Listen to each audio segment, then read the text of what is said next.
It's really not moving at the speeds we'd hope. Morning to you, October 18th, here with Michael Crosby for POTUS. We're continuing forward with transition. Basically, be completely honest, it's not moving at the speeds we had hoped. It's really not moving at the speeds we'd hoped. And there are other problems. The other problems, of course, being is that aside from the normal learning situation involving transition, this situation is completely different because we have a presidential candidate panel that's also involved. And we have criminal charges of a very serious nature in large quantities concerning various parties and various members of the political spectrum. This makes things more difficult because we're talking about dealing with people who have basically committed archival violations of the most serious nature. The Constitution and Articles cover this, and this is actually an area on some of the charges that actually require the death penalty. These are items that are permanently stamped into our Constitution and Articles, along with the understanding of acts of war committed against me, the candidate, and the campaign.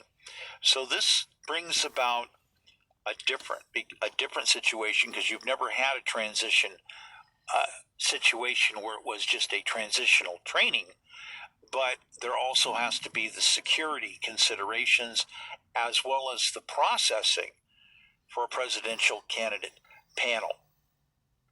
This is something that is in a territory where the legal processing will go beyond transition stages as they are considered for norm, no matter what. In other words, the normal transition is up to January 6th is when you have the ending of your transition and somebody's taking power.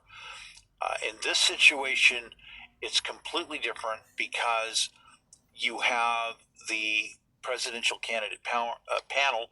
You have criminal charges that are coming against people that still have to be processed. Again, the criminal charges will still have to be processed, and these are actually quite complex. Some of them still need additional investigations. This means it's going to take time to deal with all of the parties because we have what would seem to be more than 90 major participants. We have 24 top participants. We have fringe work support participants, and now we're going into a number that exceeds 200. So this is something that is going to take a while to process. There are problems also because we have rebellion. We have rebellion basically. I mean, people have seen the items and the listed, declared, identified by Congress, the term insurrection. But we also have rebellion, and we have rebellion detected in both political parties. So this is a problem. This is a problem because we have to have ethics maintained, and we have to move forward in a complete ethical, reasonable manner, and we have to process many of these items. Now, unfortunately, among the various parties in rebellion, some of you may have noticed that there are numerous people that have been processed that have law enforcement connections. I mean, literally, you have people that are police and agents active that were at the J6 situation. And we have numerous convictions. See, there were more than 80 convictions in California where the parties were both connected basically as active law enforcement, and many other ones that have additional fringe connectivity. And this goes throughout the nation. The numbers are different depending on which state you're talking about. You have numerous participants in various states. You can look on the web. There's a listing on how many participants that way. But that as an example points out the difficulty of what we're looking at. because we're looking at rebellion in both political parties. I mean, I'm not talking about necessarily what would be considered third party candidate situations involving violence and activity. What I'm looking at basically is the two major party situation. And that would seem to be on the surface what concerns what has transpired and occurred in relation to acts of war committed against me, the campaign, the archives, etc. And of course, that is also where some of the death penalty charges lay, basically mandatory, constitutionally listed items of prescribed punishment. Now, this is, of course, difficult too. I do mention historically that it's actually rare for people to actually be executed. There are people who've went through the processes similar to this in different situations in the past historically, where they basically got processed and basically the charges got put up to considered straight out treason. And in some of the instances, you had parties that they were completely convicted, stripped of all rights, citizenship, ownership, etc. And the parties basically were given a mock firing squad. In other words, they went out there and they went through the process, and when the gunfire came down, it was a series of clicks, and this is because they removed the bullets from the firing squad. So they just basically left the parties to fend for themselves as somebody who's a stripped person without a country. Still others, charges were changed. Parties received imprisonment. You can do your historical research and see how some of that works. This situation deals again with national security violations far beyond the Rosenblums. And of course, you would know if you check the Rosenblum history, both of them were executed, put to death because of their actions. But there's a long list of items. If we drop down to smaller items, but it's crucial to understand that people did these things. You're talking about a lot of charges about, in the 4 to 10 year prison category sentence. You're also talking about additional types of considerations where some people would lose their retirement benefits, or actually everything above. In other words, they might have had a really nice retirement, and now what they're going to have when they retire is the absolute minimum of whatever Social Security will give them. So this is a situation with some of these different people. We have various other things where we have to deal with the participants, because the participants are both still at large, in many cases perceived still doing damage, in other words, activity. Also, the parties are attached or assigned or connected to crucial services, crucial government services. So this means that these parties have to be removed from having powers in those areas. It's crucially important for parties to be removed. And some of you may have noticed that I already did provide some disclosure as to the Julie Su factor, Shirley Webb, the current AG of California, Kamala Harris's former activity as AG in California, and there's other items that go on. There's stuff connected to Trumpies, so to speak, and we're still awaiting. We're having difficulty with the situation because getting disclosure from the Justice Department is difficult when a lot of the information evidence that we're seeking is already still locked into other active cases. So this is not that we necessarily can't get copies, but this is kind of investigations and development and determinations are still being determined, of which basically what we need is more of a finalization as to the determinations in some of these areas. It's important to have a deep understanding of where these things actually end up going before working with the material. Again, very disappointed that things have taken so long in those areas.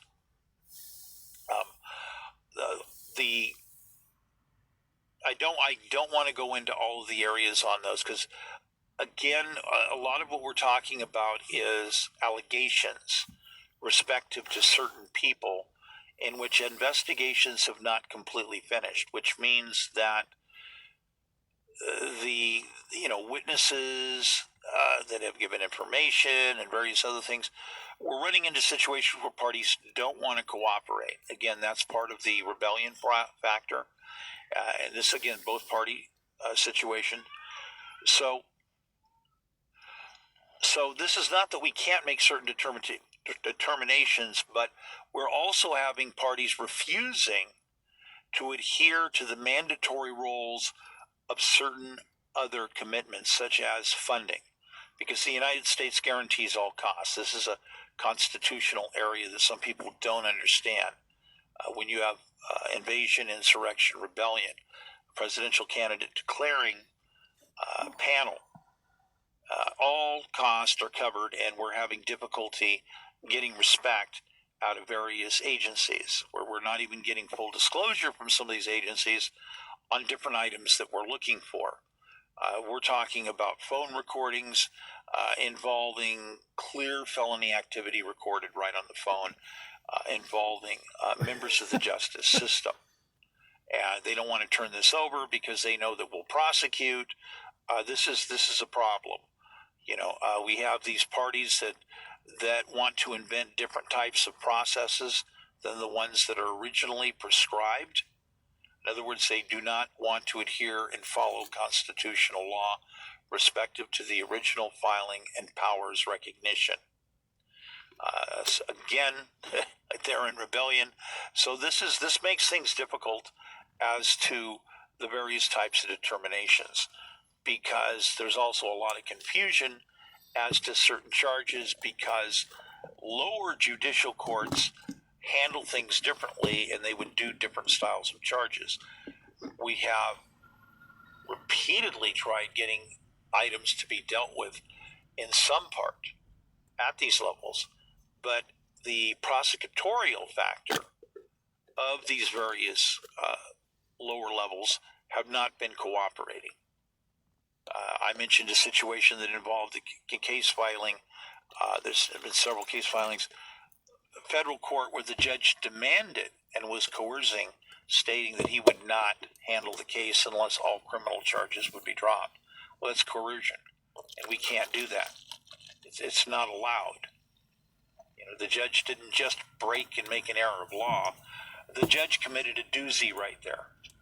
That's a big one, because we have archives that are under attack, and you don't just reduce everything.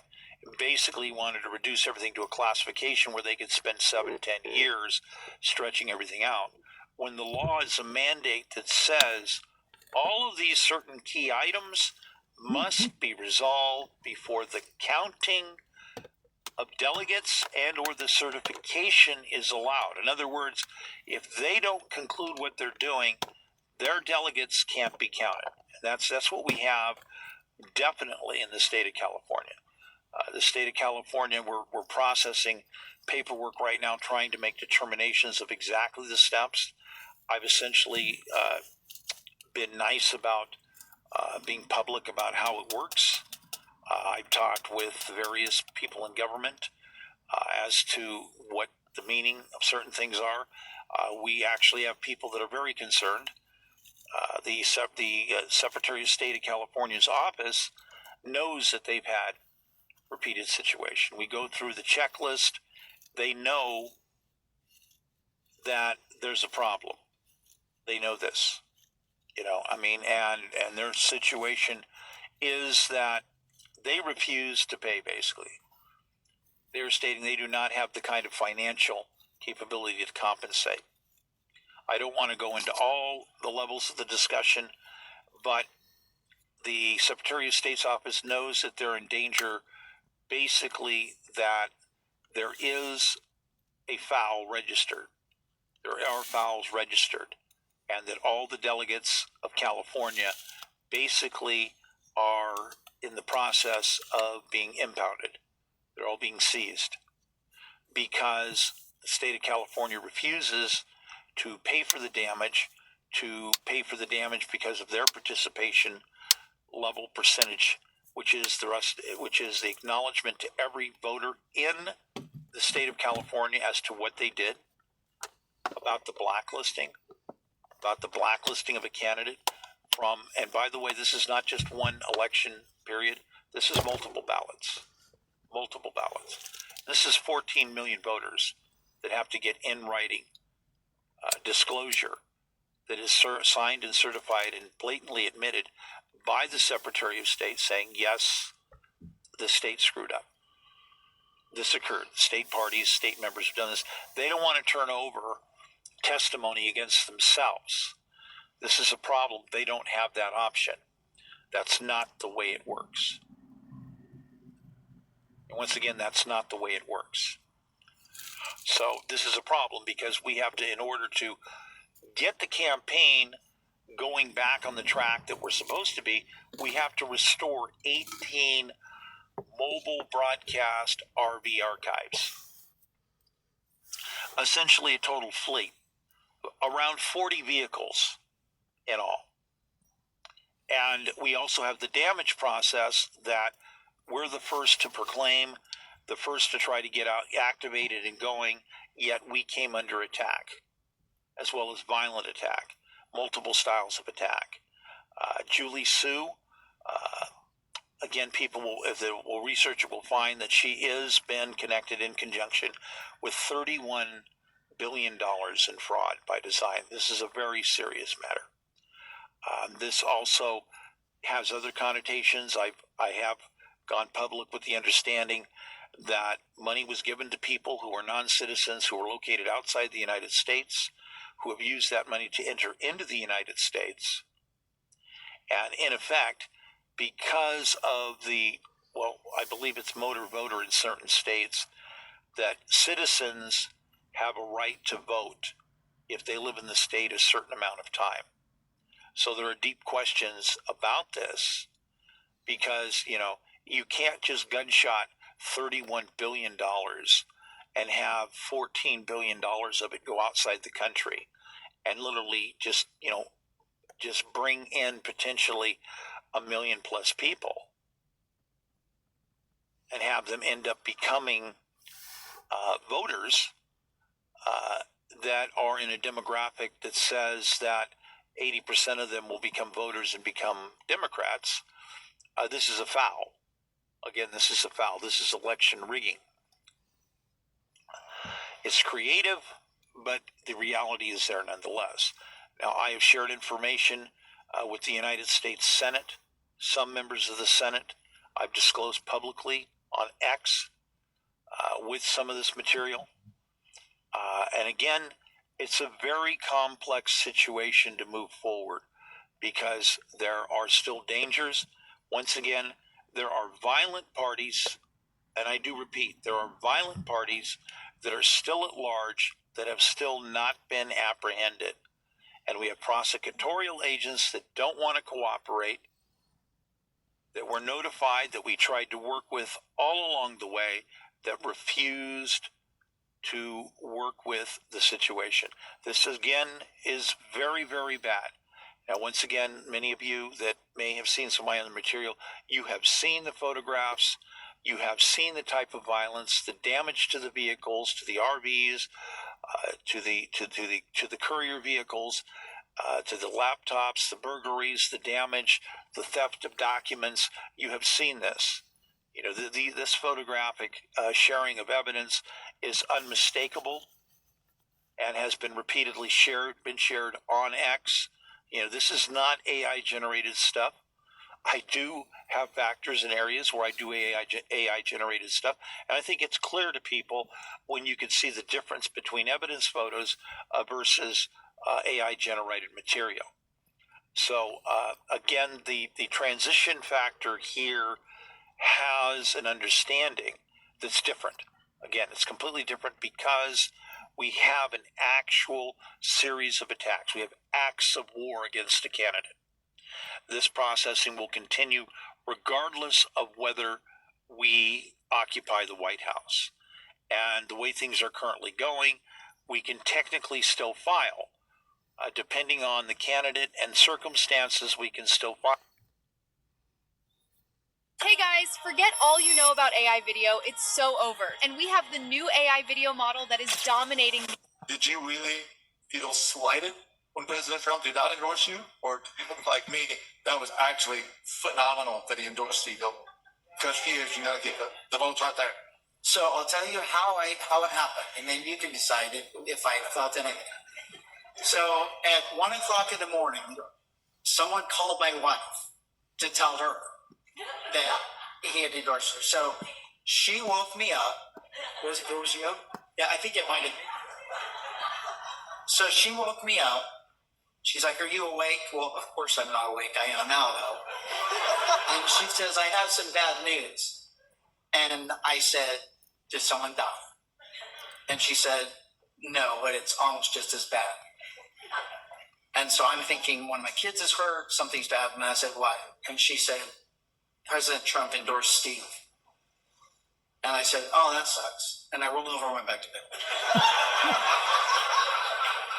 So when I woke up in the morning, she said, "Do you know I woke you up last night?"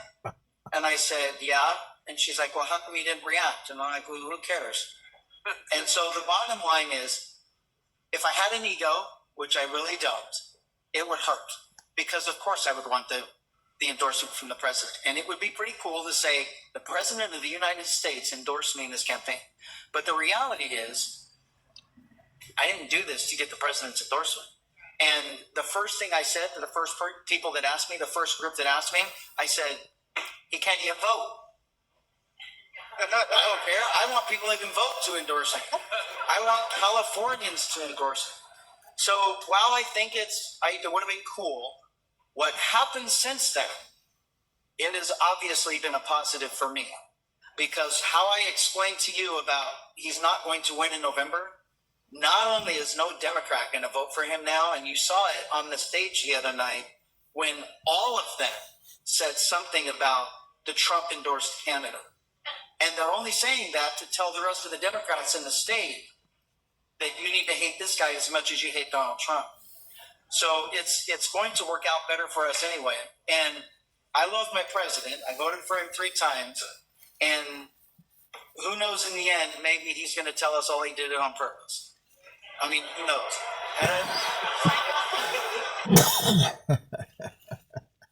And there's so many folks that every year talk about how much they care about the Second Amendment and whatever. And I ask them,